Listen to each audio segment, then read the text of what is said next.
Hey team, how are you? And welcome to the Experience with Rehman Cee. I'm with Korissa, and the Experience with Rehman Cee is about real people telling real stories about real life. Korissa, how are you? Hey, I am fantastic. How are you?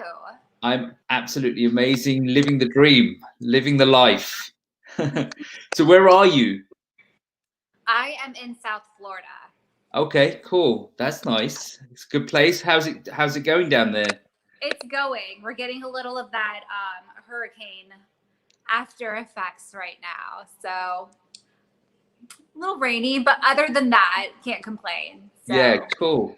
So now, have you lived in Florida a long time? I've lived in Florida for about, let's say, 15 years now. Okay. So where did you actually get kind of born and raised, that kind of thing? So I'm kind of from everywhere. My dad was in the military, so I grew Okay. up going from base to base to base. And then we settled in the Midwest for a while. Okay. So you kind of you have a lot of different influences. Yeah. Okay, cool. So let's get into it. My question to you, Korissa, is what's your message to the world? My message to the world. My message to the world would be to question everything, to question your beliefs, to challenge your beliefs, and to look at your beliefs and try to unravel them. Interesting. Yes. What are beliefs? Beliefs are any repetitive thoughts that we have that may have been instilled in us throughout our years. Okay, So, so it's like your subconscious, kind of your implicit. yes, yes. Anything that you've tucked away in there, I would my message would be to challenge it, to look at it, to see if it's something that resonates with you still, or to see if it was something that you learned at one point that maybe is a thought or belief that you've held on to that just isn't serving you anymore. Yeah, so that's interesting. It sounds like you've gone through a journey to get to that conclusion. Yes, I have. Okay, so I think we should hear that journey. Let's go to the beginning though. Let's start from day one. Mum and dad. Tell me a little bit more about your mum and dad and their parenting style. So, my mom and dad are they're actually both from the same small town in Michigan. They went to the same high school and didn't know each other and met a little bit later and got married in 4 months Wow. and then started traveling the country together. Yeah. But yeah, they're both from a town of like 5,000 people. So Okay. yeah. What was their parenting style? How did they raise you? How did they raise me? They raised me the best that they could while we were in the middle of jumping from place to place. Um, and it's when you become an adult that you look back and you can acknowledge more where, you know, there's things that they did that served you, and that, obviously they wanted you to feel loved and taken care of, and they have the best intentions. And then you can see where there's beliefs that they have had that they instill in you because that's what they know to do, and some of those beliefs aren't always serving you. Yeah. So that's what I've What kind of beliefs did they put into you that you believe wasn't serving you? so there are things like, my parents were both very hardworking, but they they believed that you had to go to work doing something. It didn't matter what it was, but you had to go there. You had to focus on something that paid your bills, and you had to get a good job, and you had to have a house, and you had to do X, Y, and Z, and you had to do it this way. And you know, there's always the beliefs about like what you can and can't do, what's like far-fetched and what isn't. You know, and I think I heard quite a bit like the people who are just like lucky growing up. So yeah, that leads me to, you know, that led me to grow up believing like, oh, well, some people are born into this and some people aren't. And that's just how it is. I grew up with very humble upbringings. So, Okay. yeah. Yeah. So talk to me about your grandparents. How was your relationship with them? So my dad's parents passed before I was born. There's a little bit of tragedy on my dad's side. And then on my mom's side, I had relationships with them. I did not continue relationships for certain reasons after a period in my life. Yeah. So the reason I asked that question is because how they've raised you, their style, would have been related to how they were themselves parented. Definitely. So yeah, so I was trying to understand that. So there seems to be a lot of kind of complications going on in how they were raised based on who their parents were. Definitely. Well, like for example, you know, and obviously I don't want to go too much into it because it's just I try to, you know, it's not as much my story to tell as theirs, but you know, my mom was the fourth daughter in a family of 5. There's a lot going on there, and especially, you know, when you live in a small town, they were very secluded. They lived in areas that there weren't a lot of other people, so it was just them. So, you know, they're a very, very special bunch. Yeah. Yeah. So talk to me about their personalities. What was the personality of your mum and dad? My dad is a little bit more passive. My mom is more domineering. Yeah. Yeah, for sure. And so was there a good kind of connection between you and your parents, or it was something that, you know, you were pretty much ready to leave as soon as you could? So I definitely have a relationship with my parents. It is easier with my dad because he's more like go with the flow, let go of everything. And my mom I'm admittedly more like my mom. And so I've had to get to the point where I try to let a lot more go. But when you have two people who are very strong, you tend to butt heads. Yeah. When you have different opinions, and especially I feel like with family, it's so much easier to like be in that comfortable zone, you know, like where it's easier to say something to somebody who's that close to you than it is to somebody who isn't. And so you have that little bit of butting heads because you feel more comfortable to say things to your family that you just wouldn't say to other people. Yeah. Yeah. Well, you know, there's familiarity, right? So Yes. the distance where you have, you know, not straightforward conversations is when you have less familiarity with the other person. So how did your journey progress? What's your journey been?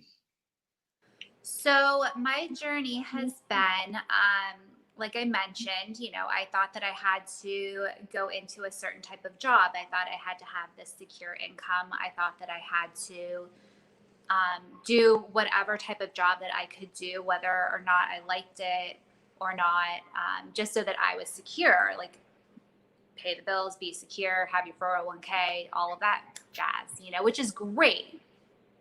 Like I'm not saying that like if anybody wants to have a stable job with a 401k that they shouldn't. So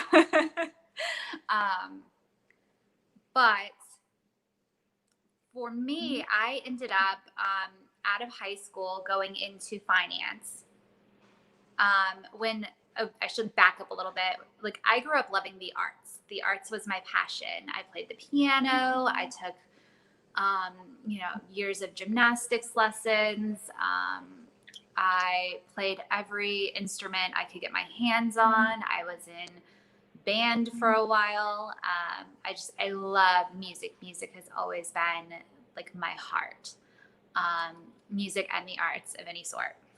So after high school again, I went into finance, which is very different. And I was good at it, and that was okay. I went on to work for credit unions, learned a lot of interesting stuff about like back office operations. And then I went into working for wealth management. I have, my securities licenses and that type of stuff, and started working for financial advisors. And it was there that I realized that I was doing something that was like sucking my energy dry, basically, because it was something that I had to get up every day and force myself to go do. It wasn't something that I liked the environments that I was in. I always worked in like really cool environments.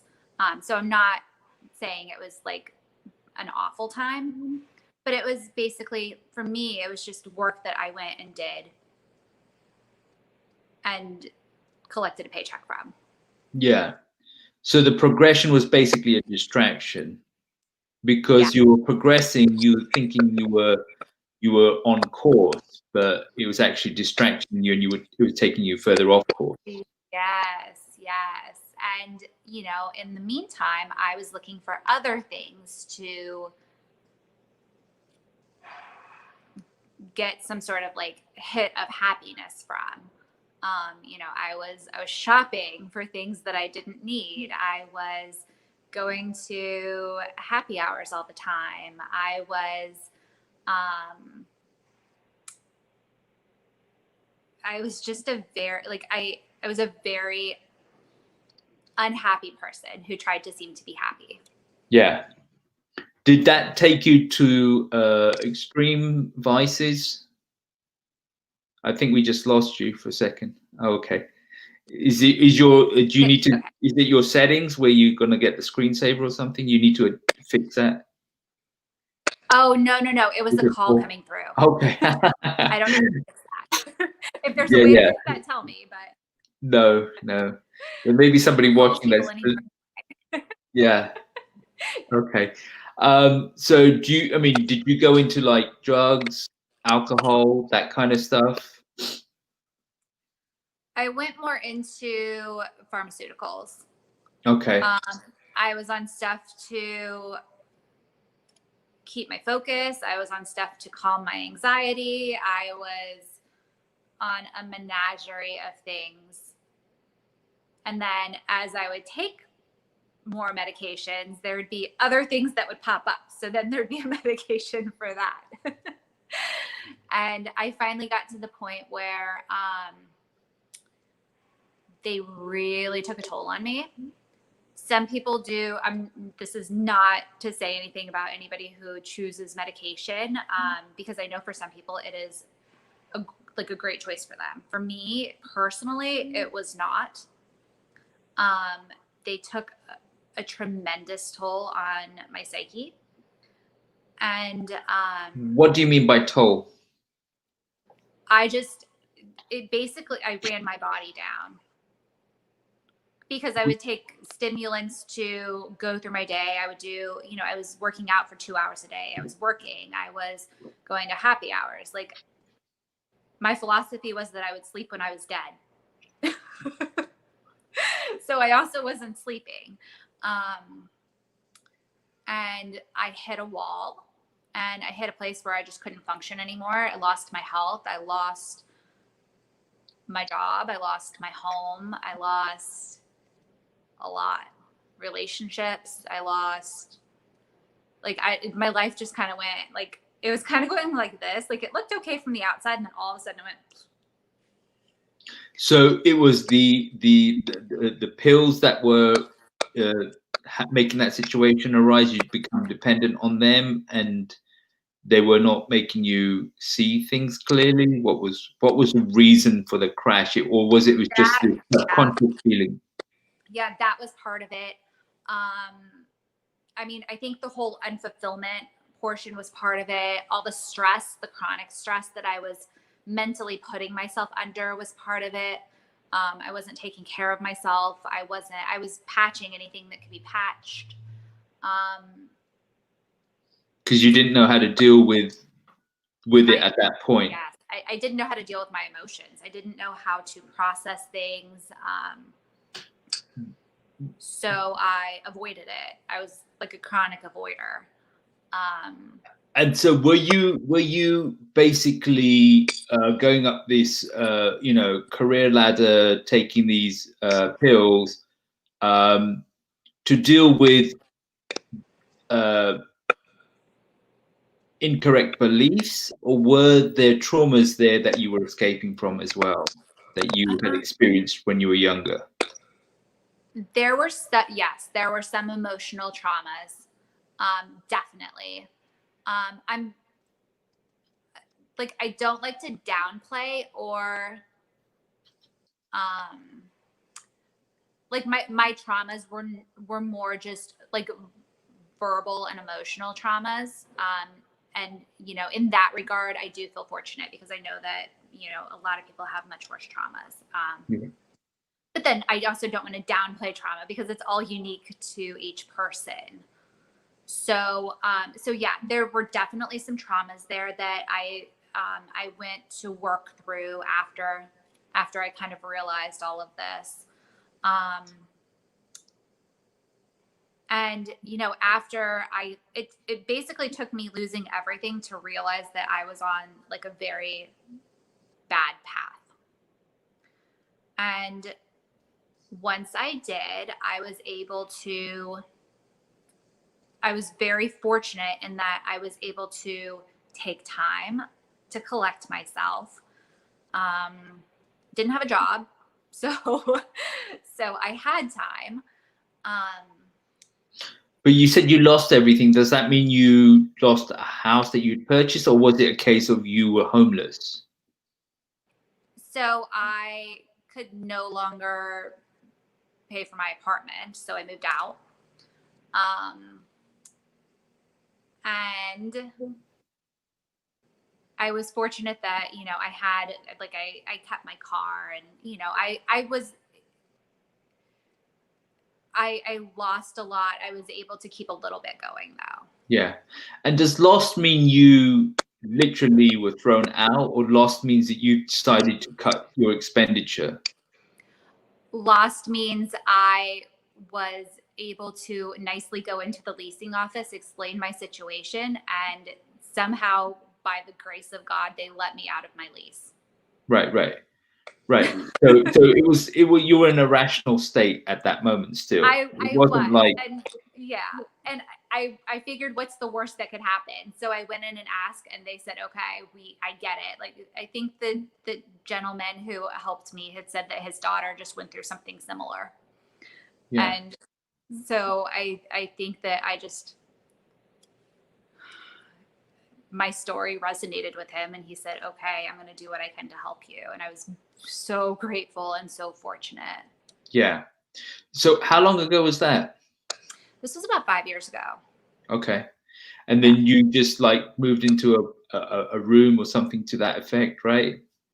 Yeah, I had somebody who let me stay with them. Okay, cool. So what happened then? You hit this bottom space, and then Yeah, so my health had gone. I had no health. So I spent about a month recovering, just relaxing as much as I could. Recovered, and then I started pouring myself into self-development at that time. had no idea what I was doing. I had no idea where I was supposed to start. I had no idea what the path was going to look like, but I just knew that what I was doing wasn't working and I had to change something or it was not going to be good. So again, I started with books. I started with podcasts. I read and listened to anything I could get my hands on. Started trying to go for walks because I had no energy. My health was just shot. So yeah, I poured myself into everything. I made myself start, like, anything that I had held on to, like all of my physical possessions. I decided one day that I have clutter. And I remember just going around everything that I owned and like throwing it out on the floor. And I'm like, am I holding this for an emotional attachment? And if I was, I chucked it in the bag. And I ended up with like 5 trash bags full of clothes that I took to the women's shelter. And I was like, I'm clearing my emotions. I'm clearing the energy. And if I have to have nothing, like, I'm going to. I don't care. Like, I'm starting new. This is it. And I cried all the way to the shelter. And I cried when I donated everything. Not because I didn't want to donate, but because I was just holding on to those emotions and that energy so much. And then I cried when I left. And What were those emotions? It was a menagerie of everything. I think it was, I was using stuff to like fill a void. So I guess it was kind of like the void that I was filling, I was giving away. Or like what I was using to fill the void, I was just giving away. Okay. So the emotions were what in that like situation? A lack of self-love, a lack of self-respect. I think probably like love was a big one. Like that was where I got my happiness from, was like buying stuff or avoiding stuff. And so now I was not avoiding and I was giving away my stuff. What was the void? Love. I think it was just love. Right. But where was the void in not receiving the love? How did you not receive the love? Oh, okay. I don't know that I was like taught to. I don't know that I think it was just something that I didn't learn growing up. Okay. Like, again, my parents' stories are more theirs to tell. But I did grow up with a mom who was like, she's a people pleaser. So I think that you were raised by a mom who was a people pleaser. Is that what you said? Yeah. Okay. Yeah. That's interesting because you saying the opposite in the sense that she was dominant and your father was passive, but then she was also a people pleaser. So how does that work? That works in ways where her intentions are good. She wants everyone to be happy. It's just, I think that there's I think that everybody has those things that they get their neurochemical highs from, because they learn that as comfort for themselves. And I think hers is again, not my story to tell. I think it has a little to do with like a disappointment factor there. So it's like she wants to do things to make people happy, but then there's like a chronic disappointment factor in what she does. So yes, I think that caused me to not learn things, to not learn to do things to make myself happy, and to like do things that help me to love myself. So you drop the clothes off at the charity store. What happened next? Now, were you reading stuff? Is that what made you say, you have to let go of the past? Who was influencing you when you were reading or watching YouTubes and stuff like that? Yeah, so great question. When I started listening to podcasts, I think the first podcast I learned about was Lewis Howes and his, I believe it was The School of Greatness. Mm-hmm. So I started listening to all of his podcasts. And I would listen to all the successful people. And I think I got in my mind that I'm like, successful people don't have clutter. I don't know where that came from. I honestly could not tell you, but that's what I got in my mind for that. And then spiritually, I was reading A Return to Love by Marianne Williamson. And I think it was after that book that all of it kind of clicked in my head. And I remember getting the notion from that. I think I was like on a little bit of like a spiritual high after that book. And I remember thinking or reading how like we're all connected and how when we wish good things for other people, we're wishing them for ourselves. And I was like, oh, like that makes sense.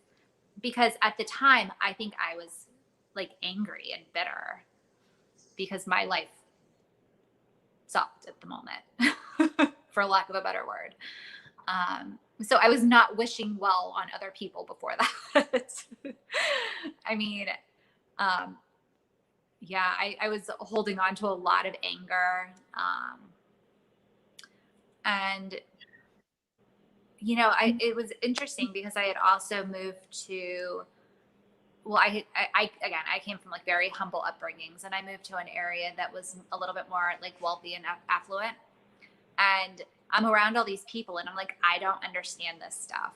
Like, I don't understand how everybody has all this stuff. And, again, to me at the time, before I had even moved here, like I had equated like shopping and things with love. And I'm like, and they have all this love. They have all these things. This is great.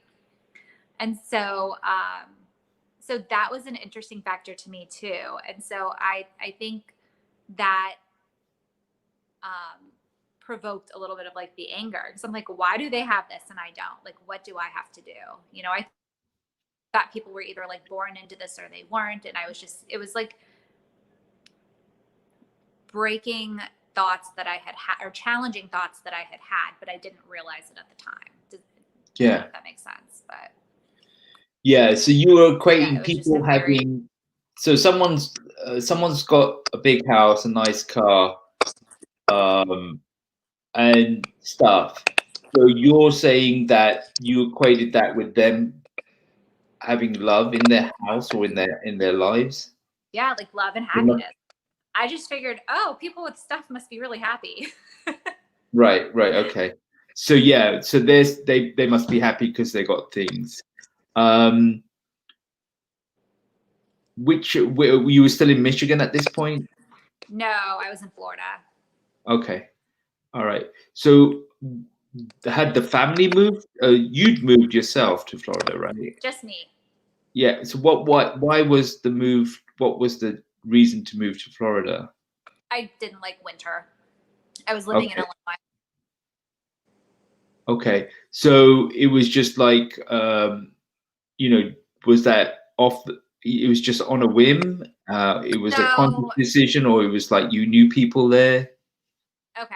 So to go back to that story, I was going to move myself. I was planning on moving to North Carolina because I had lived in North Carolina and I liked it. And I started dating a guy when I was about 22, and he wanted to move to Florida. And I was like, okay.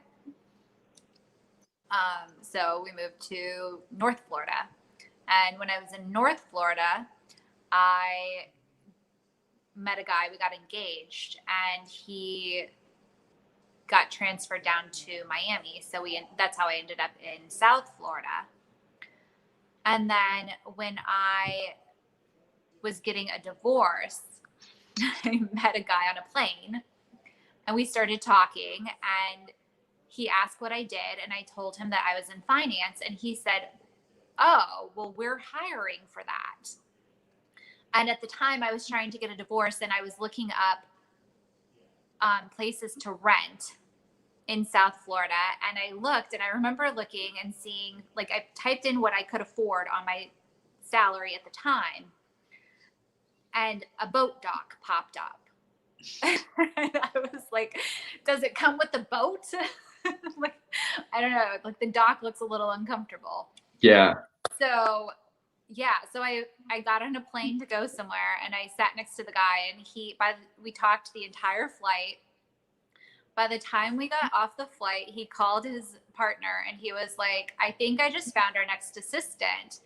And they offered me double the salary that I was making. And so I came up to where I am now, and this is where I've been. So that's the story of how I got here. Nice. So, so you were reading these books. You read that book about love. Yes. Where are you now? In the journey? Yeah. Oh, so I've read quite a number of books since then. You know, I've continued with that journey. I'm always exploring new ways of releasing emotion, of finding emotions that are like that are a little bit higher vibration, and finding ways to play with going back and forth between the two, or between a few different ones. I did go back to work after having no job. I worked in finance for a little bit longer. I no longer work in finance. But yeah, I definitely continued with that journey. I'm very into finding ways to, again, release emotion, to play with like the nervous system and like our own healing capabilities. Very into all of those modalities. I've done a lot of self-healing. When my health crashed, apparently I did have other health issues that were going on at the time. And I was very fortunate that I found a great doctor to work with who is a traditional Chinese medicine doctor and an MD. And so she was able to help me go in and work through all of my health issues and heal them all naturally, which for me was my personal choice on how I wanted to do things. And so I just feel very fortunate that I found her. How do you do it naturally? What were the techniques? So I went to her, and I also do a lot of my own research. I'm just one of those people where I'm like very inquisitive, and I'm like, well, if this is going on, what about this? Or if this is going on, what about this? And then, you know, obviously she's the doctor, but I'll, you know, if I know anything, like I always think that we're our own best advocates. And, you know, like we know our bodies better. We live with our bodies. We know them better than anyone.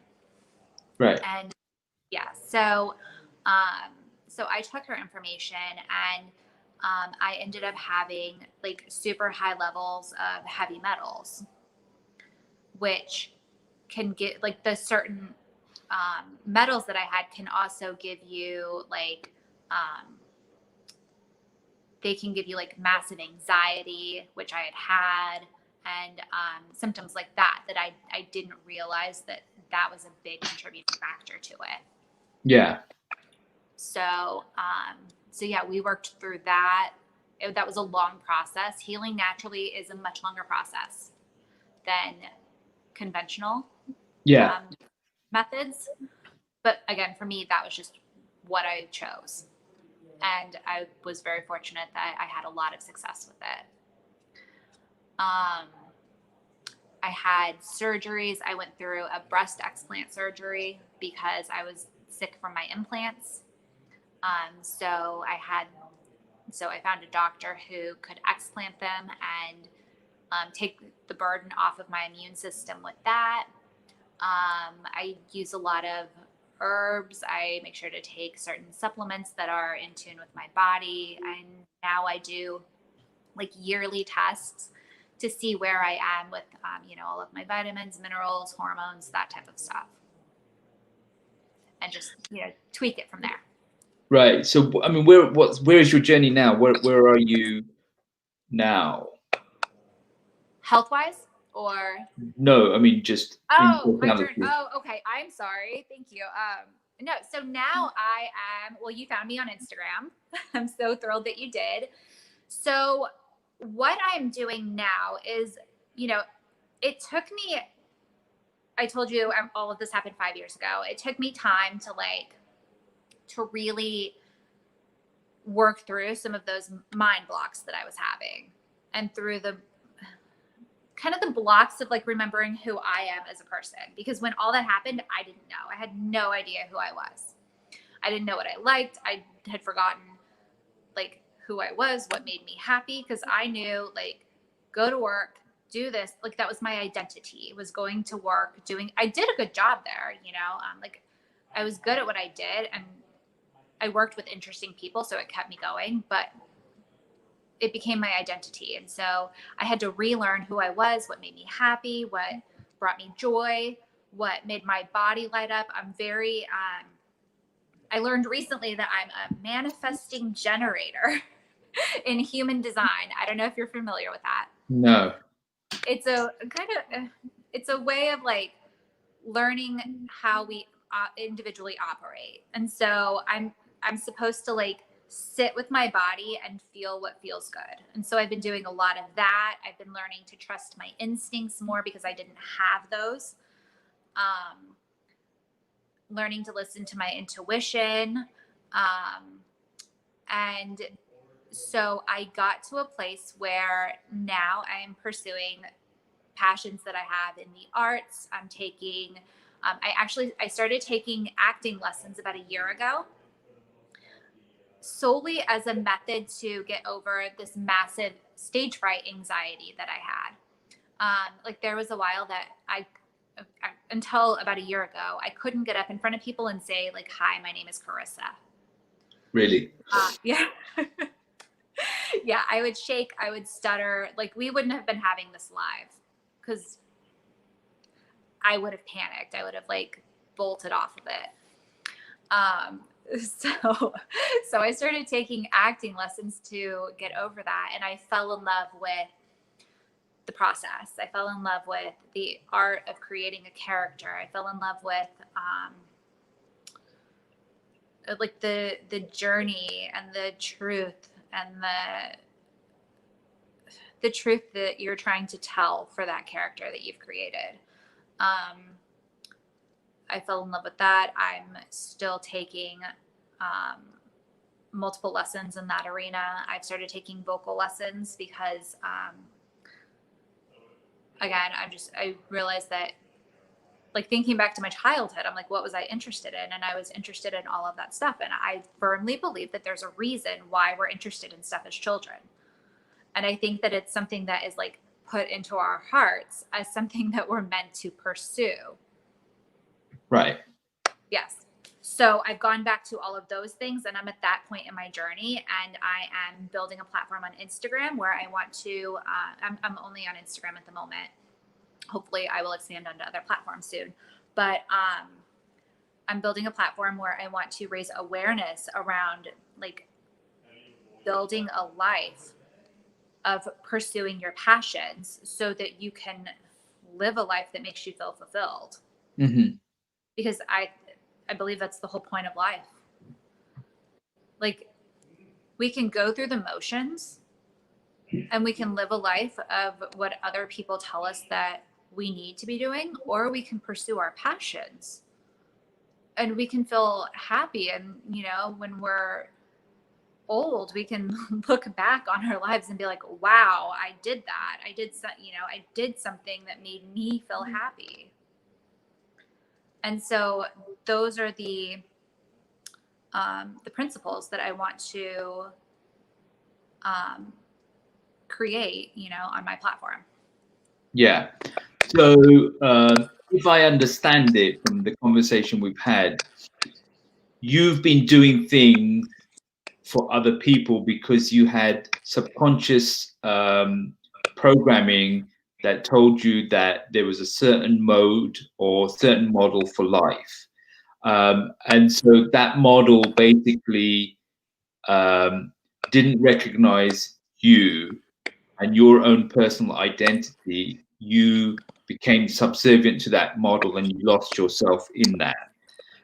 Um, and as you pursued life, it was a distraction because although you were progressing, but you weren't really dealing with the fact that there was a lack in you. So that lack was creating scarcity, bitterness. So it was reinforcing who you were not, right? Yeah. And so you came to a point where it all um, came to a head, and you were bearing the impact of that in your practical life, and so that had to be addressed.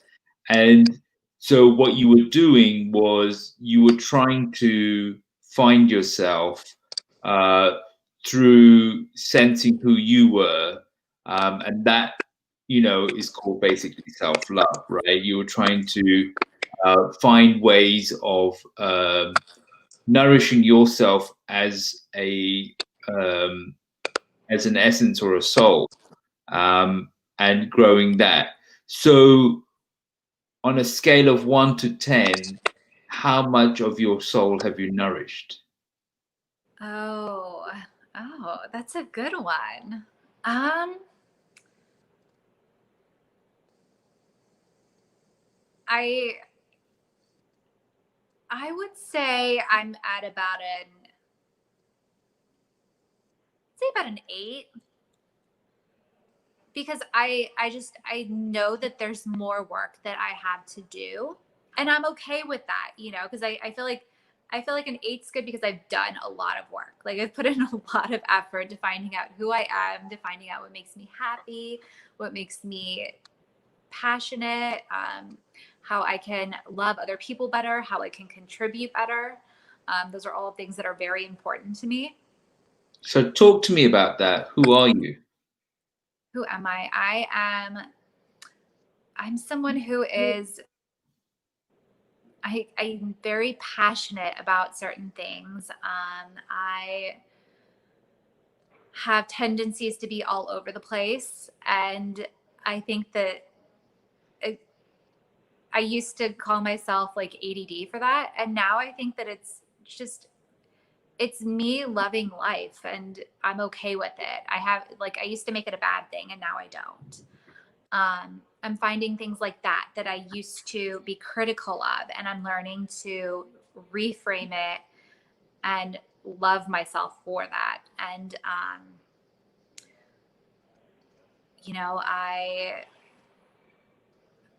wait, where were we going with this? I'm sorry, I got a Well, I'm little just off trying to track. understand who you are because you said you've done a lot of work on yourself, and Yes, yeah. you've got to a point where you've understood your own identity. So I was asking about that. Yes. So I'm super passionate about the arts. I'm super passionate about finding ways that I can contribute back to people, whether it's through my knowledge, whether it's, charitable donations to things that I'm passionate about. Um, I am, I'm super into reading about, how we're souls inhabiting bodies, and our souls are meant to be nourished. And, um, I'm learning what I enjoy, and I'm learning that it's okay to enjoy those things. I used to have a stigma around doing things that I enjoyed. Um, like I used to, even things like, it's interesting, like massage was one of the things where I thought like a massage was like something that you do, something that you don't do because it's like lavish. And now I actually view it as like I mean, I go to specific ones for specific things. But I view it as like a way of taking care of your body. And, you know, I go to people who are specialized in certain skills. So, I mean, I'm not really like, if I want a relaxing massage, I'll treat myself to it. But yeah, before it was like taboo for me to do things or to take time for myself or, another thing, like I didn't realize that like having a schedule, having a routine is actually a form of self-love. Right. That's a big thing that I've learned. I used to think like, oh, having a schedule and having a routine and doing the same thing over and over and over again every day is boring and neurotic. Why would you do that? But then I'm like, then after I started through the journey, I'm like, having a schedule and having a routine is a form of self-love because you're actually committing to yourself and you're showing up for yourself to accomplish things that you want to accomplish. So it's things like that I'm learning all of these little tidbits along the way as I go. And But you know, talk to me about who you are. What is your identity? I feel like I'm just a naturally kind of happy person who's put here to contribute and help in any way that I can, and or in the ways that call to me. Yeah. So let's step back a bit. If you were able to rewind and be that young girl, that child, that 6-year-old, 5-year-old, 4-year-old, 3-year-old, and you were to reconfigure your future, what would that journey look like? If I was to reconfigure it, I would have placed more focus on the things that made me happy. Again, that was for me, it was the arts. I took, 10 years of piano lessons, played tons of different instruments, was in plays. And once I hit middle school, I think it was middle school. No, once I hit high school, once I hit middle school, I stopped playing the piano. And once I hit high school, I stopped band altogether because I cared what people thought of me. And it didn't seem like the cool thing to do. So if I could go back and reconfigure, I would tell myself like to not care as much about what people thought of me and to focus on the things that made me happy. Like I know that when I have children, I personally want them to be able to, like, yes, I think school is important, but I think that doing things and learning what you like are going to get you pretty far in life too. Yeah. So let's imagine you taken up the band. What would have been the next stage? What would you have done?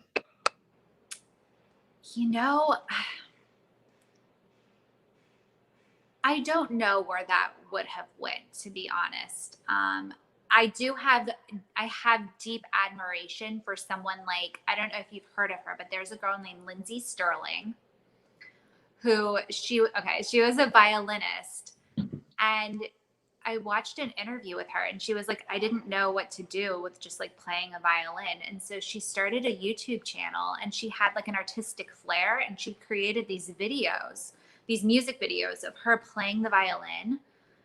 And they're spectacular. And she has, last I looked, like 12 million subscribers on YouTube from playing the violin, taking something, that I don't know if many people would know to think and monetize playing the violin like that. And she created an entire career out of it. And to me, it gives me like chills. I'm like, that's incredible. So I don't know where it could have gone, but I would have hoped something, I'd like to think like something artistic in that area where I could have like created art out of it. Yeah. So you would have developed into like, what is your art though?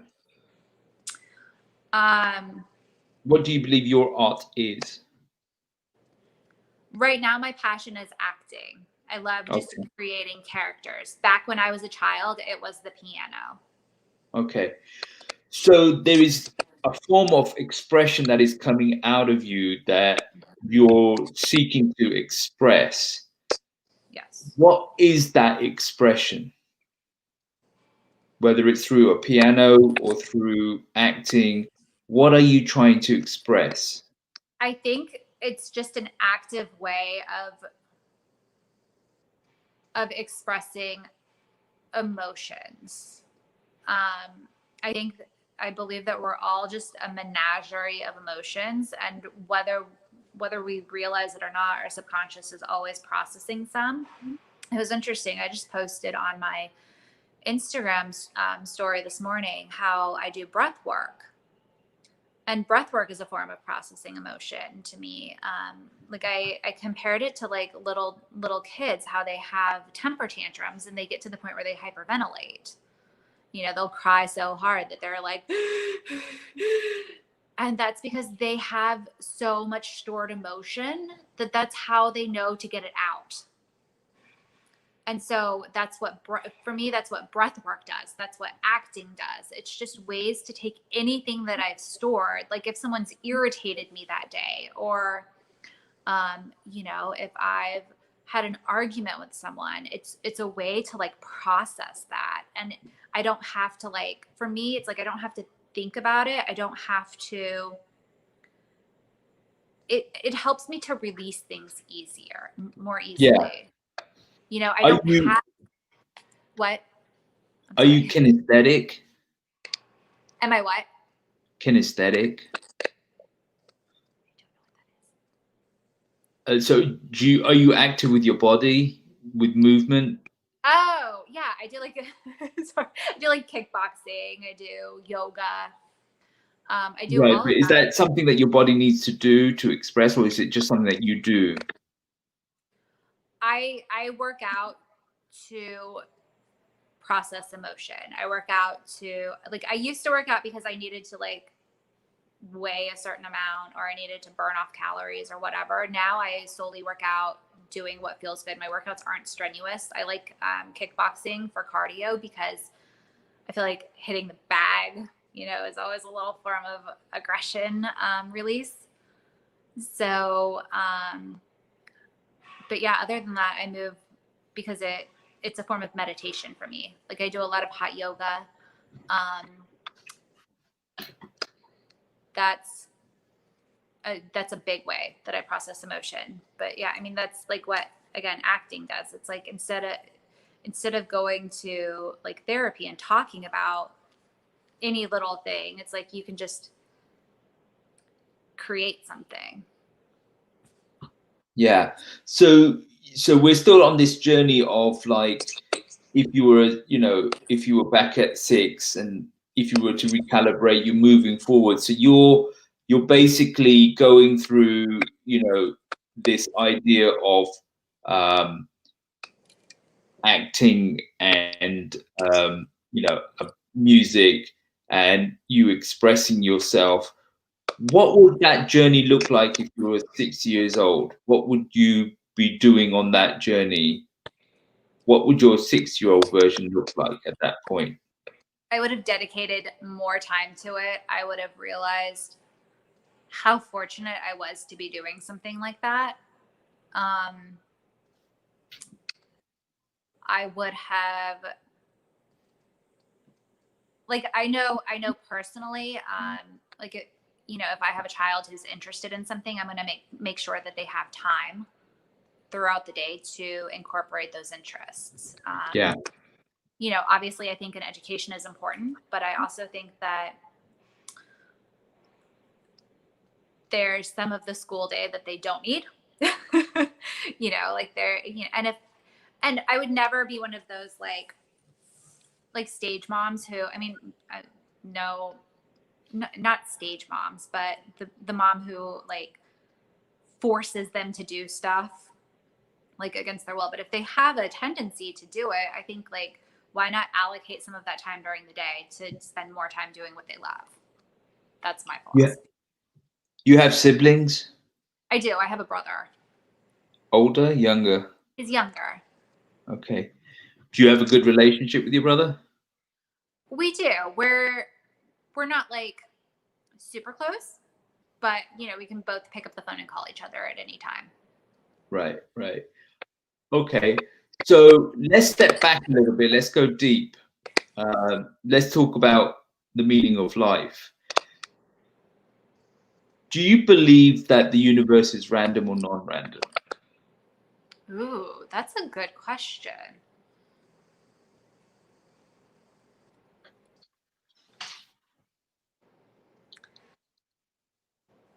I would say the universe is not random. However, the universe can surprise you if you expect to be surprised. So if the universe is non-random, so it's more about it's not necessarily about predestination and destiny, but more about, how did we get here? How did the universe come into existence? Was it through a random process, or was it through chance? You know what I'm saying? Sorry, was it through a random process like chance, or was it intentional? Like, are we here intentionally? Yeah. I would think that we are here intentionally. Okay. So if the universe is here intentionally by design, then there's nothing ever designed for no reason. So what's the reason for our design? I think a lot of the reason for our design is to learn healing and to learn who we are and to go through the journey of peeling back all of those layers that we get covered with Mm-hmm. and coming back to ourselves and learning that process. And I think some of our purpose is to learn how to do that and help others do it. So why do you believe, if the universe is intentional, non-random, what does it serve the universe for us to do that?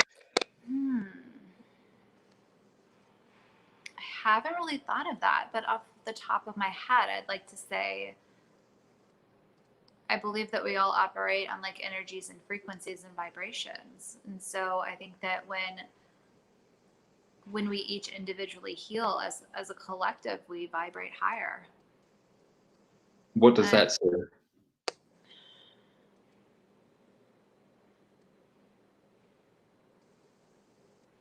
I honestly don't know.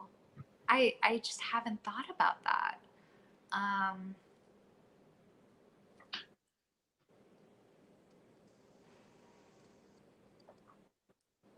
You know,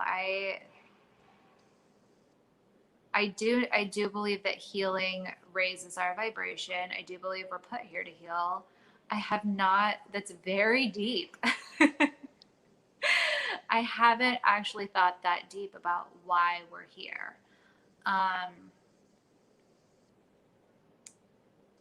Or what that does. I am also, I am fairly religious, so I do have, biblical beliefs around that also. I kind of I look at like our vibration and our purpose of life as like something that goes hand in hand with those beliefs. So How do those beliefs correlate?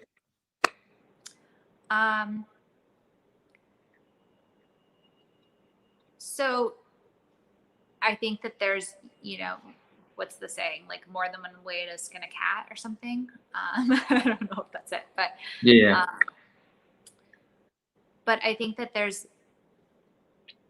I think our purpose is to become as high vibrational as we can on the like energy frequency side of things. And biblically, I think that, there's the, like, we're supposed to be as good of people as we can and learn as much as we can. And, there's certain like biblical principles that are set there. And, I think that obviously God wants us to strive to be the best people that we can be. And I think that that's just a different side of it. And I think that there's validity to both sides or any other sides that there are. Because I know that there's just a lot of viewpoints on like the source, the creator, the purpose of life. Who is God? How do you define God? How I define God is pure love. And what is love? Love is light. Love is just the purest form of emotional energy. Like pure, unconditional love. So Okay. it means no attachments to it, no boundaries around it. But like we all naturally just have those. We have conditions. Some of us have more than others, but we just naturally have those things. But I think the point of life is to be like pure love like that. How do you connect to source? How do you connect to this awareness of some sort of God or higher power? I pray. I pray a lot. What's your method of prayer? Sit on my sofa and say a prayer. And sometimes I write it down in my journal. Yeah. Nothing fancy. What is prayer? For me, prayer is being grateful for what I have, being clear about what I want to pursue and why I want to pursue it. Prayer is asking for guidance on how to serve better. Prayer is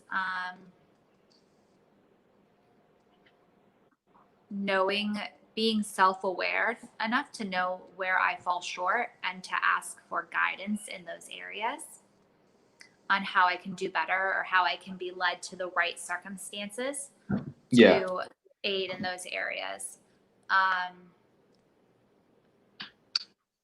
I think that's what prayer is for me. It's just a way to connect. Yeah. Yeah. So, are you happy? Yes. I am happy because I choose to be happy. Is that a good answer? Yes. Because I think we always have a choice. And I know for me, like I'm the type where I can be very critical of myself. So for me, it's a constant choice. It's a constant, happiness for me is a constant surrender. Explain that. How is happiness surrender? Because I'm letting go of the things that don't serve me, of the, self-talk that doesn't serve me, of the emotions that doesn't serve me. I'm learning to strip those away. Yeah.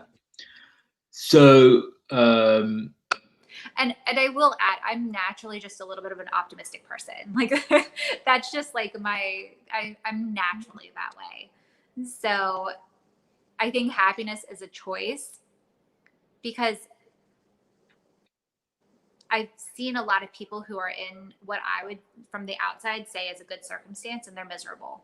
So I do think happiness is a choice. And right.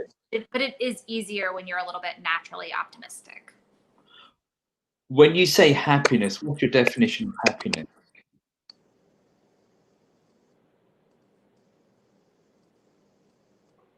Having gratitude for the things around you, having love for the people around you, having people around you that inspire you and cheer you on, and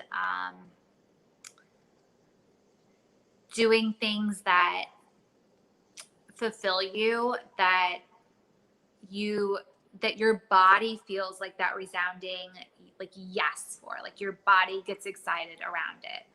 Like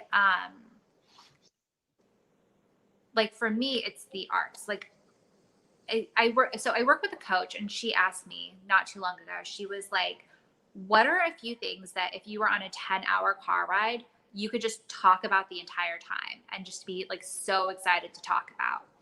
And I think having a life full of those type of things are what helps create happiness. So again, for me, it's the arts. For me, it's I love learning about spirituality and mindset. I love talking about like crazy health things. I love fashion. It's just creating a life around those things to me, and obviously having the people in your life, and pursuing things that give you that like resounding body yes. To me, those are what creates happiness. So, who was Buddha or Krishna or Muhammad or Moses or Abraham? How do you reconcile your Christian identity with teachings that are different to that? Wait, I'm sorry. What was that? You're crackling a little. How do you reconcile your Christian identity with teachings that are different from that?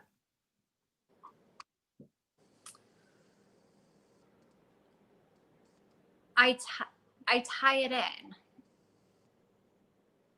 I tie in biblical references that resonate with me, or that I think may resonate with other people. I have a strong identity in it. I have no, if someone were to ask me, I have no issue talking about it.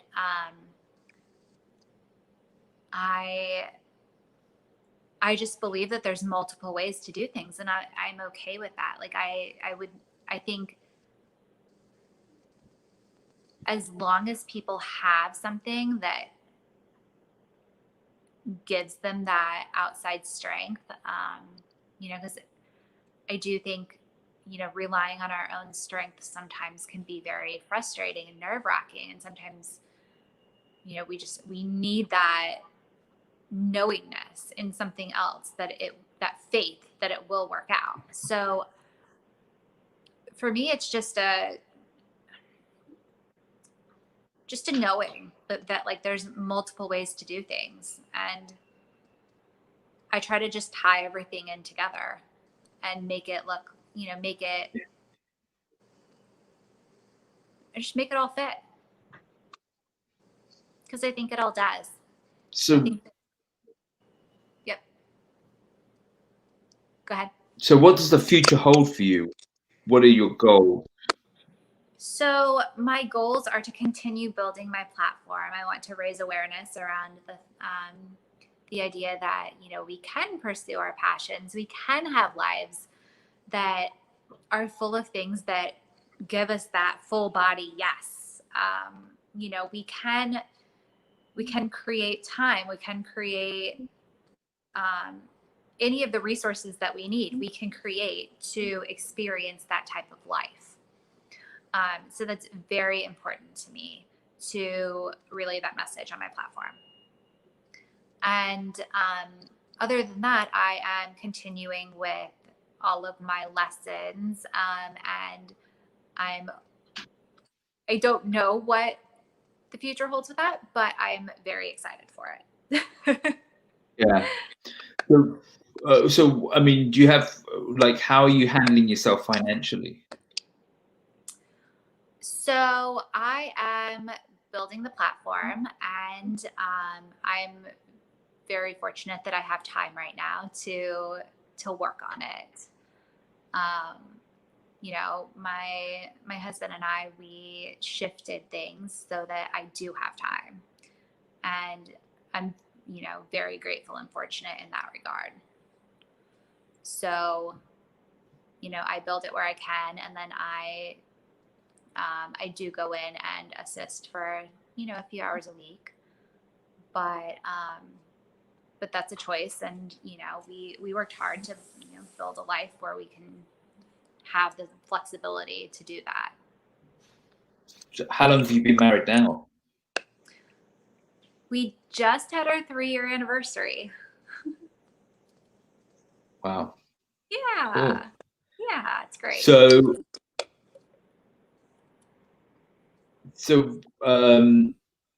what do you want to talk about?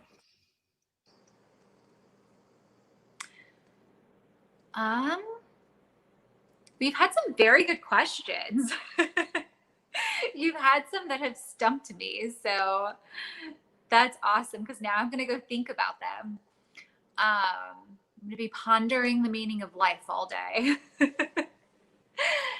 I really just want people to know that they can pursue their passions, they can shift things so that they have time to work on it.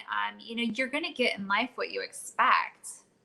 I don't know what your beliefs are on like the law of attraction and how we get what we expect, but I also believe some of that. Like I believe your beliefs create your world. So you're going to get what you believe, and I've just seen miraculous things happen in my life where I'm like this is it, they're too weird to just be coincidences. I think God shifts things. I think the universe shifts things. I think that I believe things work out for me. And so that's what I get a lot of the time. Yeah. What are those kind of miracles been? So there's been, when I was working in a job, when I started working again after my downfall, like 5 years ago, I was working in a job that I was commuting, like, I think it was like 45 minutes there. And then a lot of times it would take me like an hour and a half to get home because South Florida traffic is crazy. So, I started praying like super hard about not working there anymore.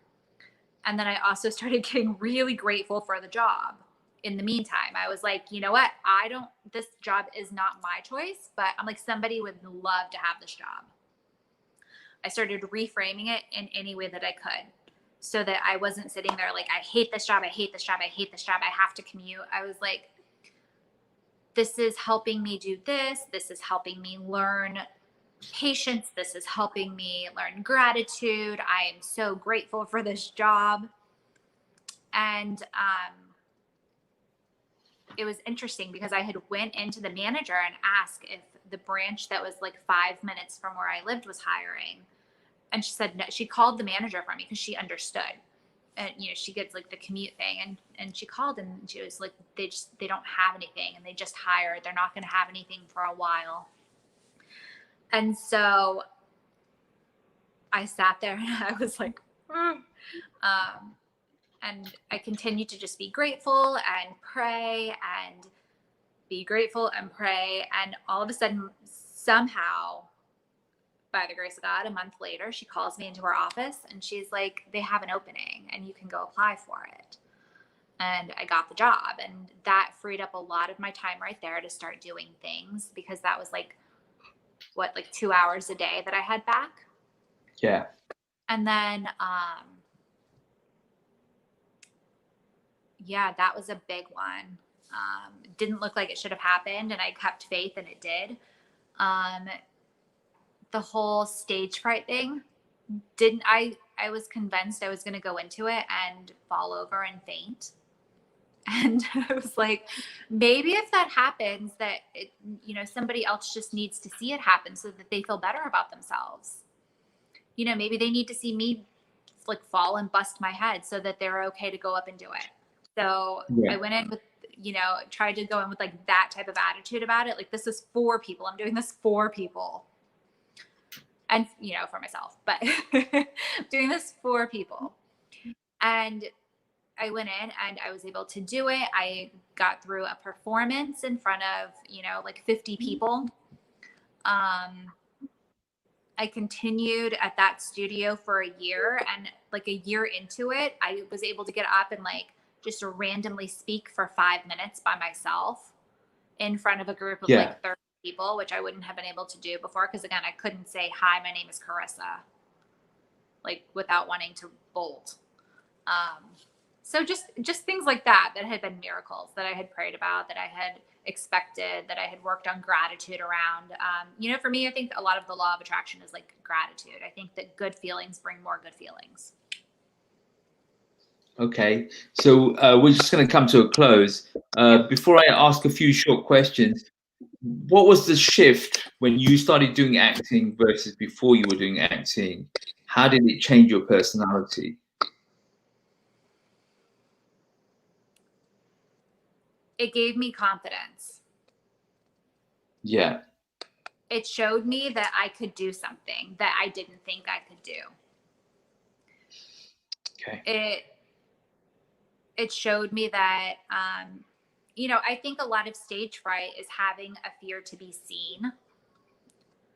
And it showed me that it's okay to be seen. It's okay to let myself be out there. I had a lot of fear around judgment, which I think is very common. We're all afraid of being judged. Mm-hmm.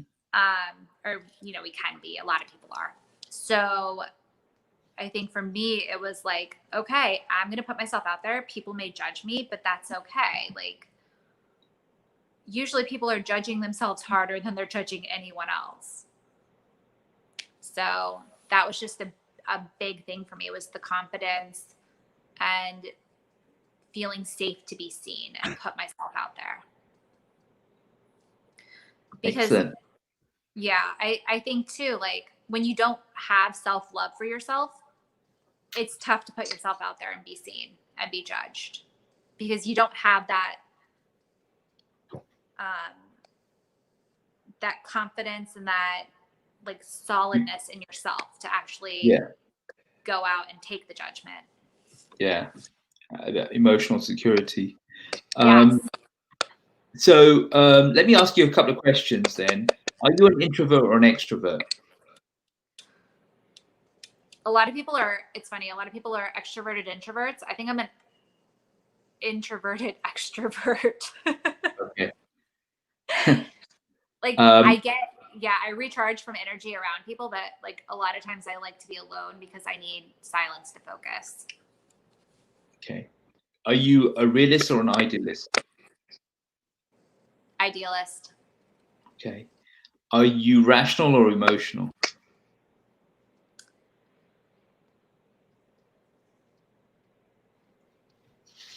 I like to think I'm a good mixture of both now because I've worked really hard on that. I used to be very emotional. Very emotional first? Okay. Are you practical or intellectual? Intellectual. Okay. And are you risk averse or you like to take risks?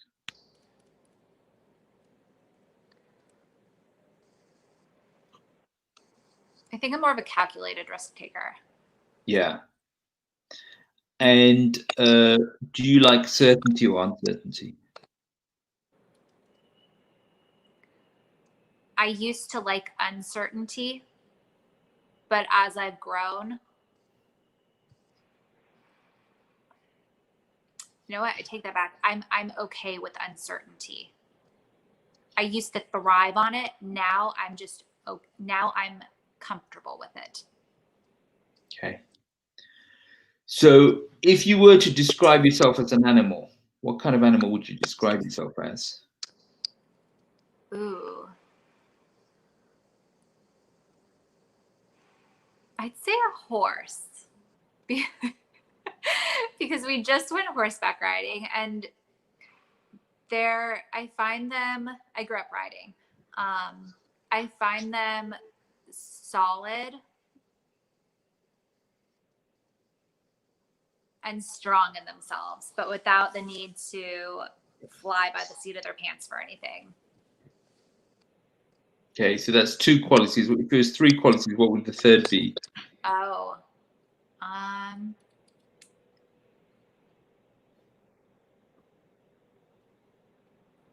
they know where they're going.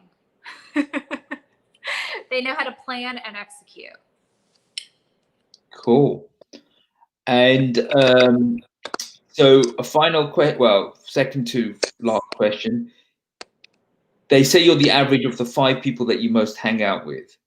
So if you were to try and raise your average and it was a fantasy, you could choose people from the past, present, or the future. Who would those 5 people be that you'd want to hang out with? Ooh, that's a good question. I would say,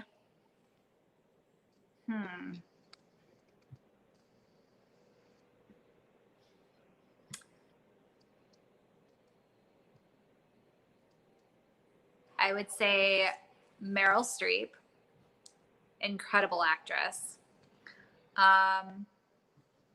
Tony Robbins. Yep. Incredible mindset.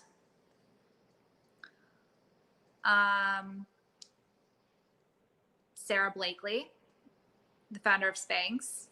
Yep. Incredible businesswoman.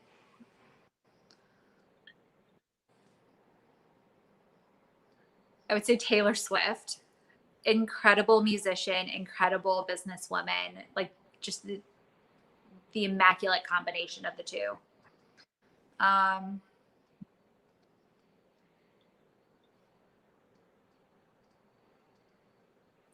Probably, I want to think of someone more spiritual, but for some reason, what's coming to me right now is like Mark Cuban. Just like such a business savant. Yeah, he might be spiritual. Who knows? I know he might be. I think Tony's got a little mix of that going on, so that'll take care of it. Yeah, cool. Okay, what is your definition of success? My definition of success is that it's unique to each individual and that it's living a life of fulfillment. It's living a life, creating a life full of the things that make you happy and that give you a feeling of accomplishment and that good feeling of like that sense of fulfillment in your body. Cool. I think we're done. Awesome. Well, this has been fun. No problem. So listen, thank you for hanging out with me and sharing your life journey and experiences. I really appreciate it. Yes, thank you for inviting me. This has been amazing. Cool. So I'll just end the broadcast and I will talk to you later. Thank you so much. All right. Sounds Bye-bye. great. Have a great day. Bye-bye.